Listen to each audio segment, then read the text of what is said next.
Hi, it's David Gomm in the Stained Glass Studio. A few years back, we put together a video on stained glass jewelry boxes. And what I've done is I've taken it and I've divided it up into 5 different sections. And that makes sense to me. I don't know if it does to you, but you can't just put the whole thing out in one video. Okay, so here's the deal. This one is the first section. It's the introduction to the whole concept of the video. And then there was something that we learned about, a tool that's very helpful, and I'll tell you about it in the course of the video. It was called a creative boxer, and now the company calls it the professional boxer. So, you know, things change, and I think you'll enjoy this. We'll show that part here in this introduction. It's good information, but it doesn't really have any place to be dropped into the regular video. So this is one of 5, and we'll see you on the next one.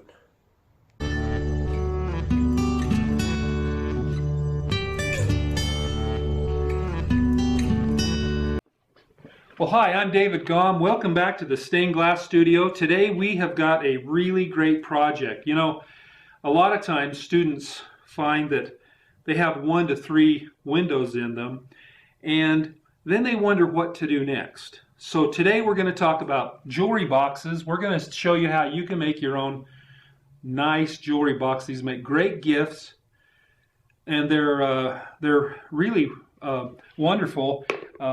Quite a number of people make their living selling this type of item at different fairs and boutiques, things of that nature. Now, on the disc and also on the website, betterstainedglass.com, you'll be able to print out patterns. This is a 3x3 box. Now, you'll notice here these are jewelry trays. This is a jewelry box. The difference between a tray and a box is that the tray is open and the box has a lid. Now, this is a 3x3 pattern. This is for the bottom of the box, and this one is for the top. Now, the 7x7 pictures will come a little bit differently. You'll cut them apart, put them back together, and be able to do your piece from this pattern. But it's not really necessary to have a pattern. This is just to get you started. Now, what we're going to do is, for a 7x7 box, we actually use a 7x7 piece of glass. The difference then is that the sides are 7x2 and 7x3/4.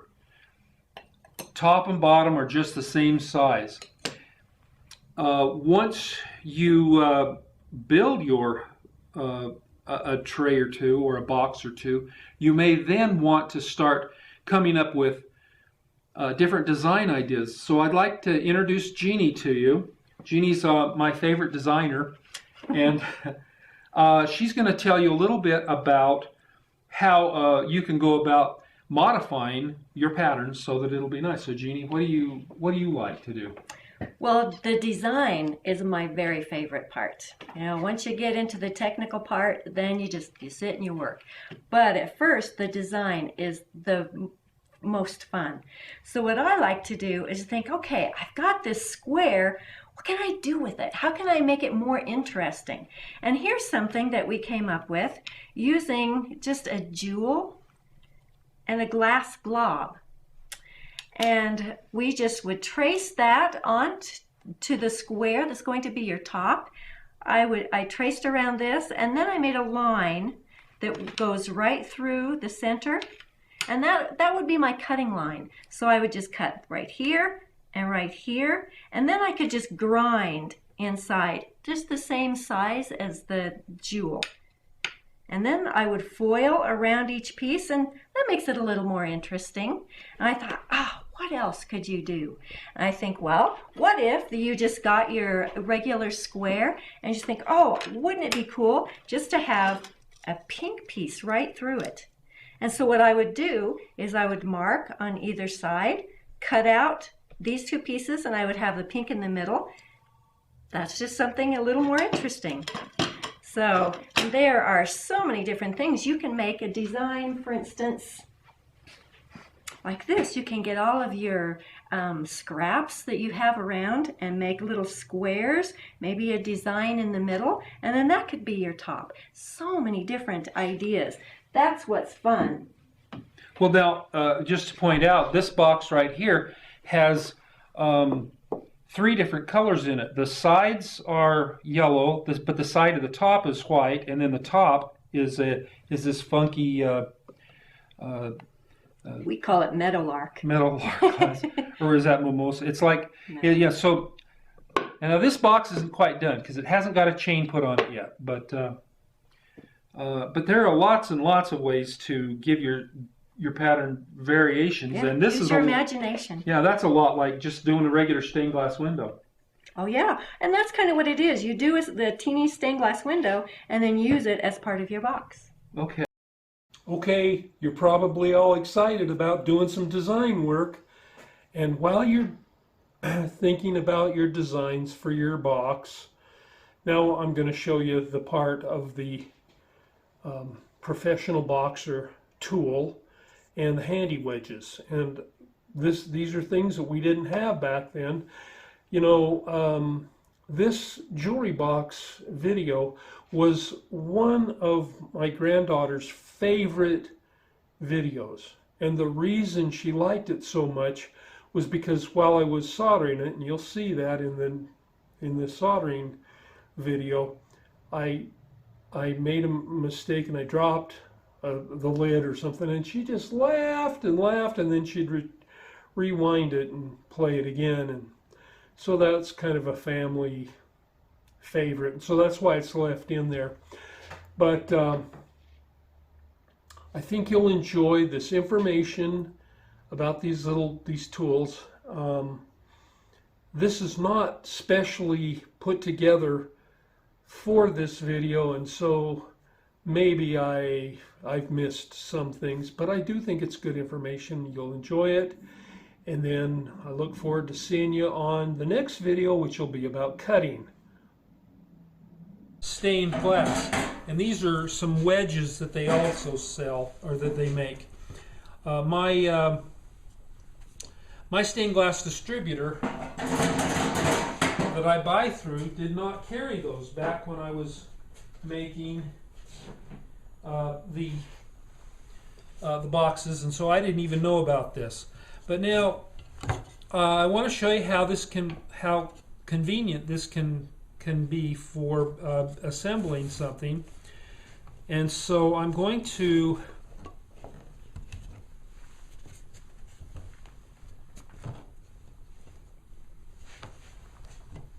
get the pieces to this lampshade that I'm putting together.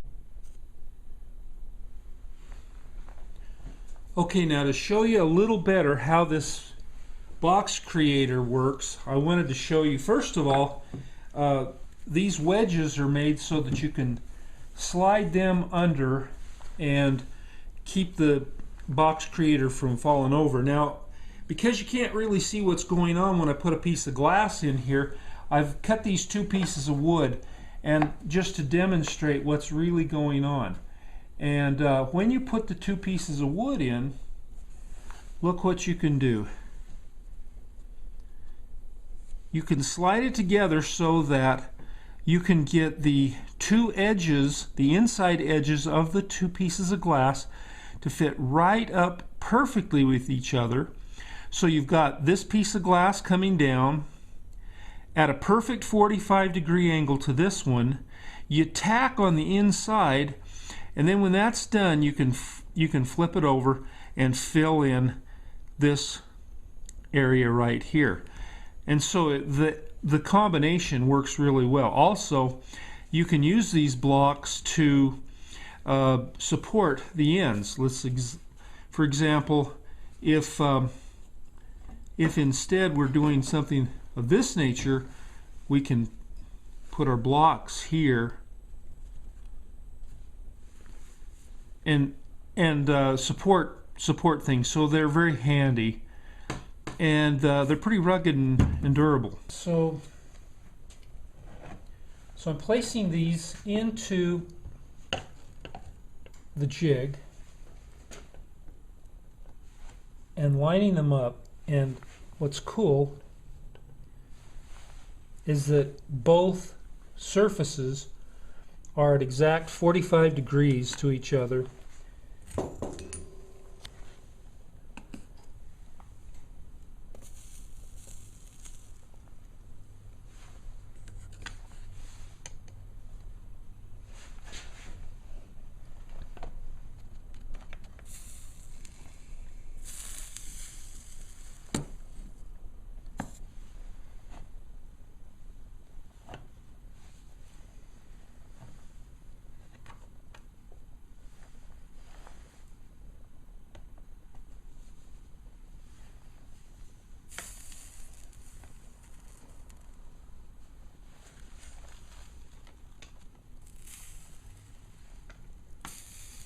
So this is a little trickier than what you do on a box, because usually boxes are not this big.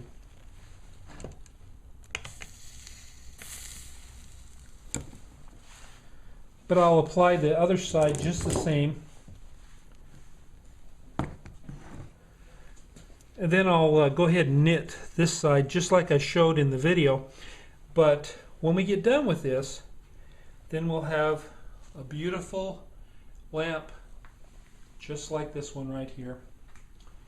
And this has been David in the Stained Glass Studio, and I hope you enjoyed this technique and use it yourself.